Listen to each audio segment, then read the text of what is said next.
যতখানি শিখিয়ে গেছে, তো অতএব কোনো মানুষকে কষ্ট দিয়ে কিছু করার আমাদের সেরকম মানসিকতা নেই। তাই তদ্রুপ সমস্ত দিনদরদী ভাইদেরকে বলবো, একটু সামনের দিকে আসা, পথ চলা সাথীদেরকে ছেড়ে দেওয়া।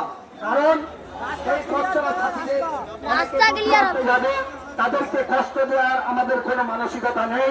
তাই সবাইকে বলবো, আমাদের যারা ভলেন্টিয়ার আছে তারা ঐক্যবদ্ধ হয়ে গাড়িগুলোকে যাওয়ার পরিস্থিতি তৈরি করে দেওয়া। সুতরাং আমি মনে করব, আমার ভালোবাসার খাতিরে আপনারা এইটুকু কথা আমার মানবতা দেবে, কারণ রাস্তাটাকে ক্লিয়ার করে দেওয়া। এই বলে আমি আপনাদেরকে বিনত হাত জোড় করে অনুরোধ করবো এই কাজটা করবেন। আসসালামু আলাইকুম।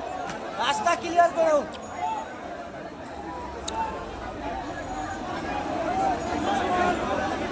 আপনাদের সামনে প্রফেসর মির্জা সাইফুল সাহেব আজকের এই অনারম্বর বছর গুরুত্বপূর্ণ শোভাযাত্রার বিভিন্ন প্রান্ত থেকে আগত গণতন্ত্রকামী, শান্তিকামী এবং দেশপ্রেমিক বন্ধুগণ, শান্তি শৃঙ্খলায় নিয়োজিত প্রশাসনিক বন্ধুগণ, গোয়েন্দা বিভাগ থেকে আগত ব্যক্তিত্ববৃন্দ, সবাইকে সাদর আমন্ত্রণ এবং উষ্ণ অভ্যর্থনা জানাচ্ছি।